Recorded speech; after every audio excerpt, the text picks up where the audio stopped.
নমস্কার বন্ধুরা, দিতি রান্নাঘর উইথ ব্লগ চ্যানেলে আপনাদের প্রত্যেককে স্বাগত।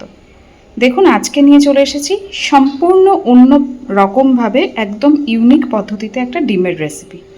তো আজকের এই ডিমের রেসিপিটা আমি কিভাবে বানিয়েছি চলুন দেখে নিন।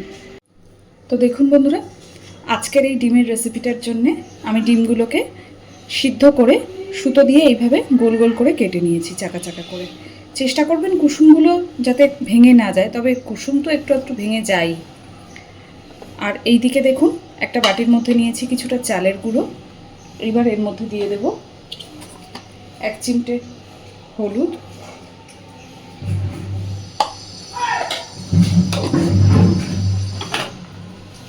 দেব 1 চিমটে লঙ্কার গুঁড়ো,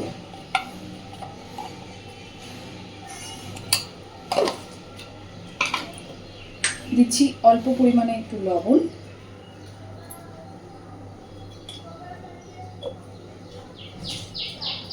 আর দিচ্ছি সামান্য একটু গরম মশলা গুঁড়ো।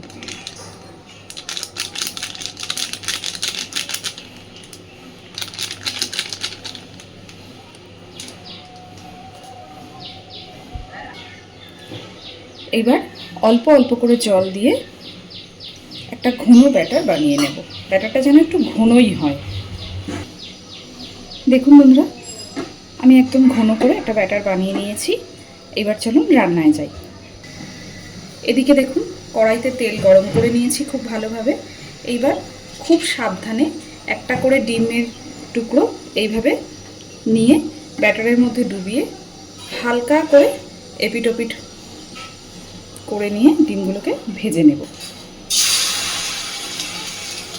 তবে এই কাজটা কিন্তু খুব সাবধানে করতে হবে।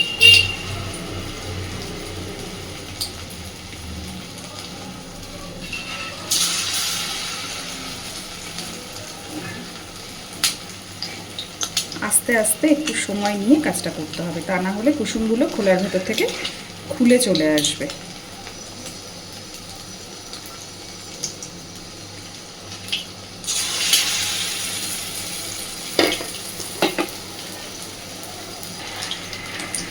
দেখুন, ডিমগুলোর এক পিঠ ভাজা হয়ে গেছে। খুব হালকা করে আস্তে আস্তে ডিমগুলো এবার উল্টে দেব।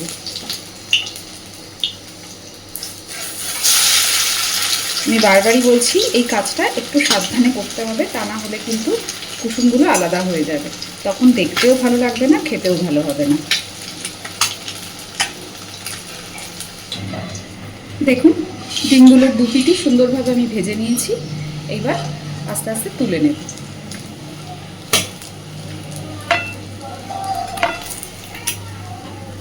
একইভাবে বাকি ডিমের টুকরোগুলো আমি সব ভেজে নেব।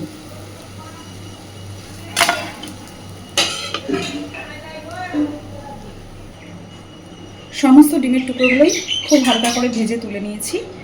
কড়াইতে যা তেল আছে, আমার আর তেলের প্রয়োজন নেই। আমি ফোড়নে দিচ্ছি খুব সামান্য একটু কালো জিরে, আর দিচ্ছি খানিকটা পেঁয়াজ কুচি।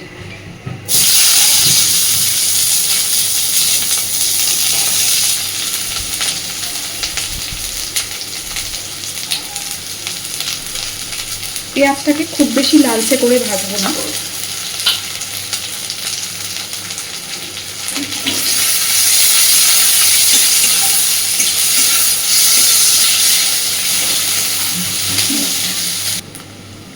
দেখুন, পেঁয়াজটা নরম হয়ে এসেছে, একটু স্বচ্ছ হয়ে এসেছে।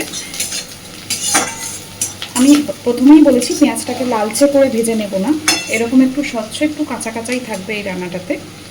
এবার এর মধ্যে দিয়ে দিচ্ছি খানিকটা রসুন বাটা।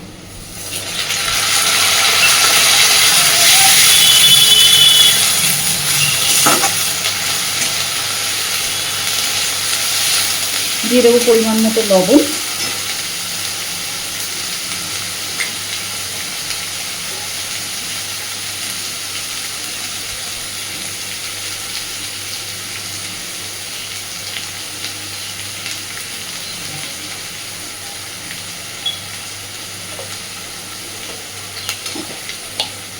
দিচ্ছি হলুদ গুঁড়ো,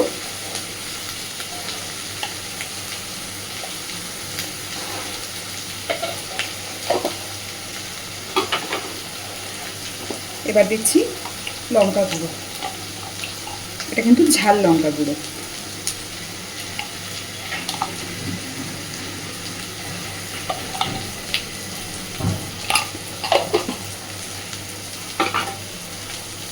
দিয়ে দেবো খুব সামান্য একটু জল।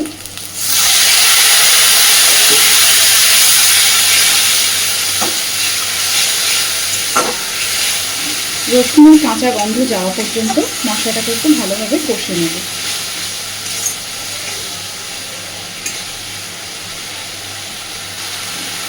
দেখুন মশলা সুন্দর কষে গেছে, মশলা থেকে তেল ছেড়ে গেছে পুরোপুরি।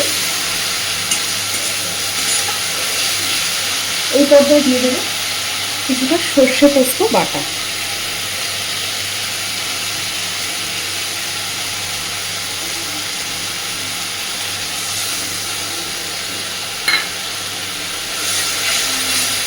সর্ষে পোস্ত দিয়ে তো খুব বেশিক্ষণ কষানোর দরকার নেই,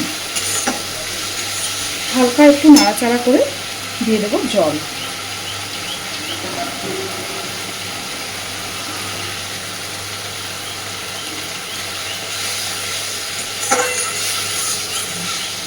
অল্পই দিয়েছি জলটা, মিনিট দুয়েক এইভাবে রাখবো।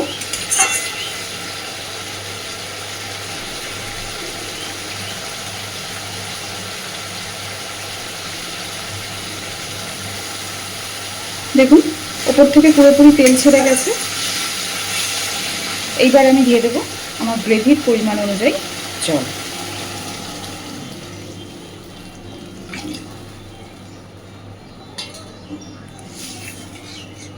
এবার খুব ভালোভাবে ফুটতে দেব।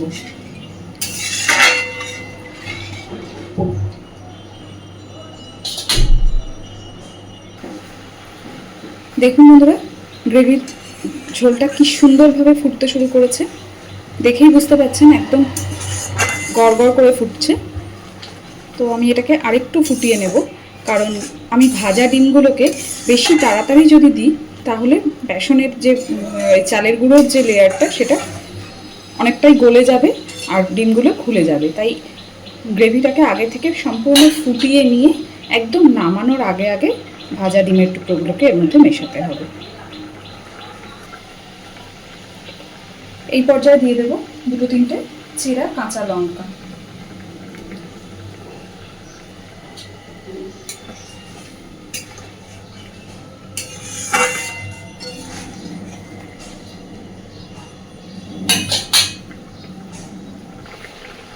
তো দেখুন গ্রেভি কিন্তু আমি ঠিক যেরকম রাখবো সেই রকম পর্যায়ে এসে গেছে।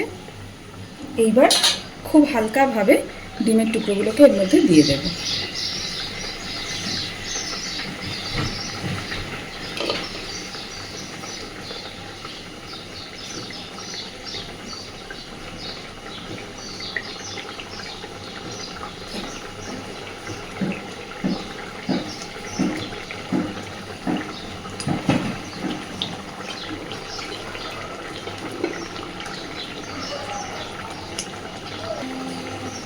ডিমের টুকরোগুলো দেওয়ার পরে খুব হালকাভাবে জাস্ট মিনিট দুয়েক একটুখানি ফুটিয়ে নেব।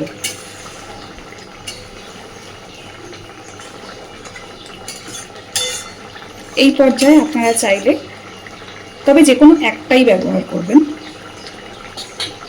কাঁচা সর্ষের তেলও দিতে পারেন, ধনেপাতা থাকলে ধনেপাতা কুচিও ব্যবহার করতে পারেন। আমি এখানে এই দুটোর কোনোটাই দেব না, অন্য একটা জিনিস ব্যবহার করব।